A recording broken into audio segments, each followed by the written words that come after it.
मुन्ना, ओ मुन्ना बेटा, कहाँ है बेटा? ये मटके उठवाने में जरा मेरी मदद कर देता।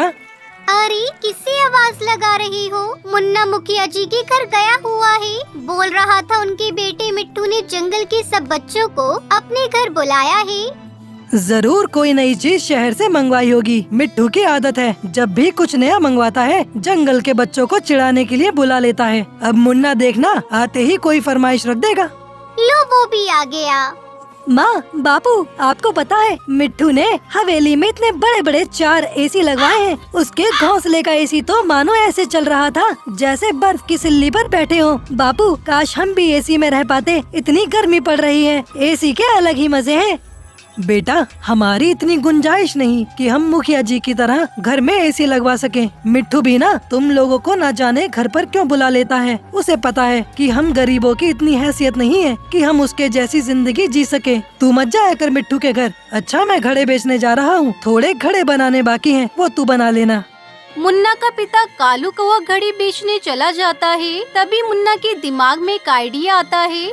अगर मैं मिट्टी का एसी बनाऊं तो वो भी तो हमें बहुत ठंडक दे सकता है। अगर मैं कोशिश करूं तो मिट्टी का एसी बना सकता हूं। अरे मुन्ना बेटा, किस सोच में पड़ गया तू? तेरे बापू आएंगे तो गुस्सा करेंगे कि तूने अभी तक घड़ी नहीं बनाई।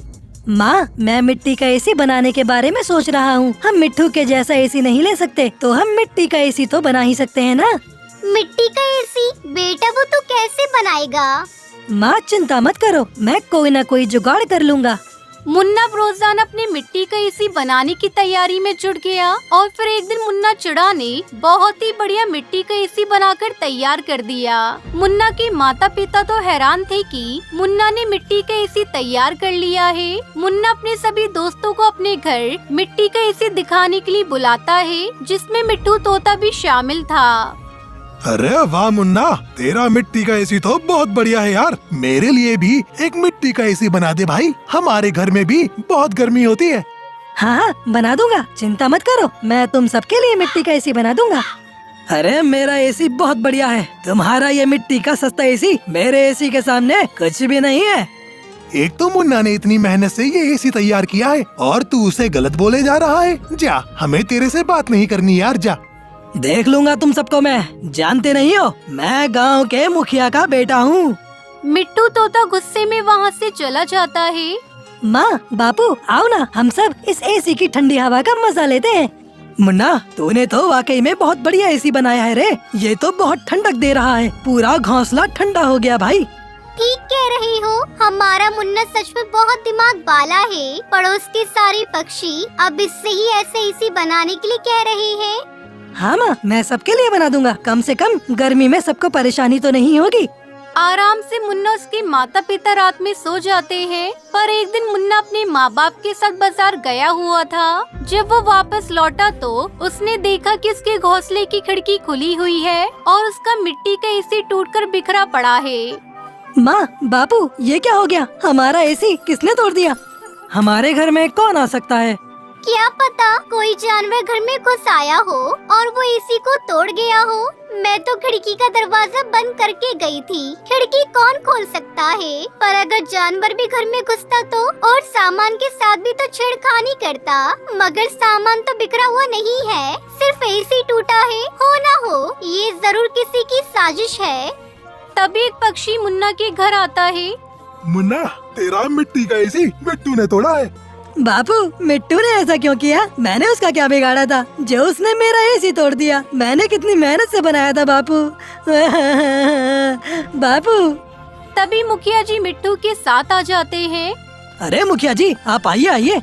कालू, मैं तो मिट्टू को यहाँ माफी मांगने के लिए लेकर आया हूँ। मिट्टू बेटा, मुन्ना से माफी मांगो। मुझे पता चल गया है कि मिट्टू ने मुन्ना का एसी तोड़ दिया है और मेरा खुद का बेटा गलत करे, ये मैं कैसे बर्दाश्त कर सकता हूँ? अभी ये छोटा है, मैं इसे अभी तो समझा लूंगा ताकि बड़े होने तक इसे सही गलत काम की पहचान हो जाए। मिट्टू बेटा, तुमने मुन्ना का एसी तोड़कर ठीक नहीं किया, मुन्ना से माफी मांगो।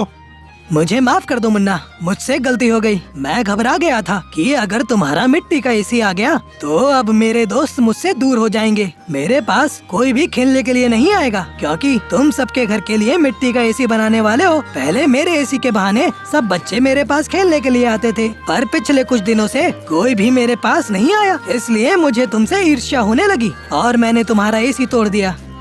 अब कोई बात नहीं मिट्टू, मैं नया एसी बना लूंगा। पर ये तुमने कैसे सोच लिया कि मैं और बाकी दोस्त तुम्हें छोड़कर चले जाएंगे? हम तुम्हारे दोस्त हैं यार, और दोस्त कभी एक दूसरे से अलग नहीं होते। मुन्ना और मिट्टू एक दूसरे के गले लग जाते हैं। टीवी पर लगातार बारिश और बाढ़ की खबरें दिखाई जा रही थी। टुनटुनी भी मजदूरी का काम करने शहर गई हुई थी। टुनटुनी गांव के जंगल के पास बनी एक निचली बस्ती में अपने बच्चों के साथ रहती थी। जब उसने लौटते एक दुकान पर चल रही खबर सुनी तो वो घबरा गई। आज की बड़ी खबर, कई निचले इलाकों में बने घोंसलों में पानी घुस गया है। आलम यह है कि कच्ची बस्तियों के जंगल में रहने वाले सैकड़ों गरीब पक्षियों का सारा सामान बह गया है। यहाँ तक कि पक्षियों के पास आटा, नमक और खाने का राशन भी नहीं बचा। कई पक्षियों को अपने रिश्तेदारों के घर जाकर रात गुजारनी पड़ रही है। जल्दी से जल्दी सब लोग निचली बस्तियों को खाली कर रहे हैं। तब तक आप लोग हमारे इस वीडियो को लाइक, और अगर आपने हमारे चैनल को सब्सक्राइब नहीं किया है तो जल्दी से सब्सक्राइब कर लें, और कमेंट सेक्शन में जरूर बताएं कि आपको हमारी ये कहानी कैसी लगी। अरे काका, ये खबर कितनी देर पहले की है? ये तो सुबह ही आ रही थी। क्या हुआ, कोई परेशानी है क्या बिटिया? हाँ काका, मेरा घर भी निचली बस्ती में है। मेरे तो पति भी नहीं रहे और मेरे बच्चे वहाँ अकेले हैं, इसलिए मैं चिंता में हूँ।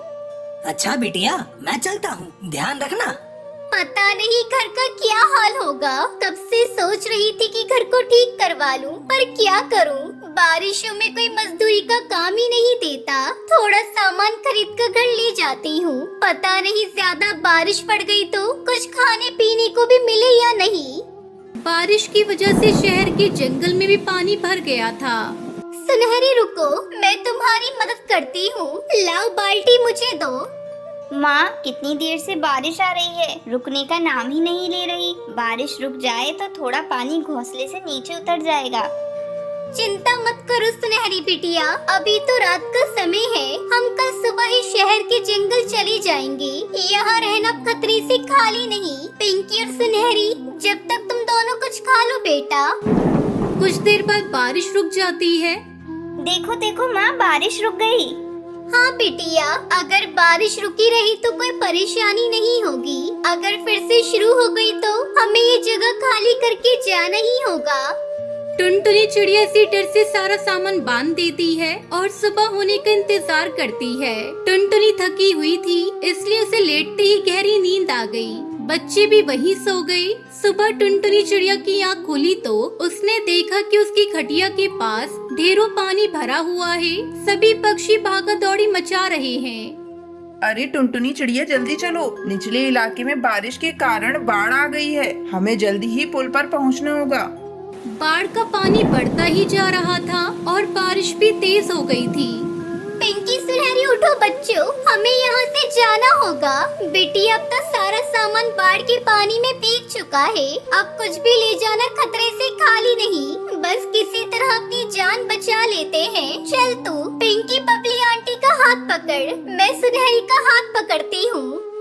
टुनटुनी चिड़िया सुनहरी का हाथ पकड़ने आगे बढ़ी ही थी कि तभी मकान की छत टूटकर नीचे गिर गई और छत का एक टुकड़ा सुनहरी के सर में जा लगा।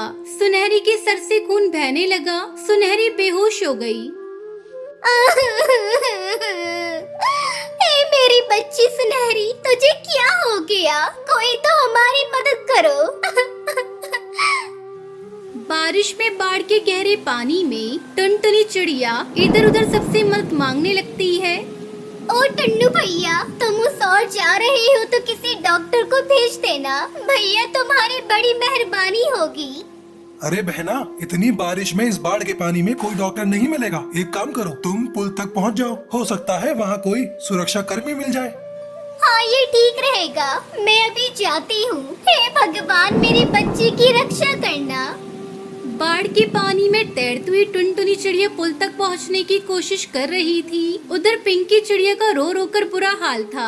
टुनटुनी चिड़िया किसी तरह पुल पर पहुंचती है। अचानक भीड़ में से एक डॉक्टर टुनटुनी को रोता हुआ देख लेता है।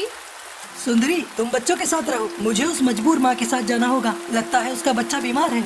पर इससे आपकी जान को भी खतरा हो सकता है। अगर आपको कुछ हो गया तो?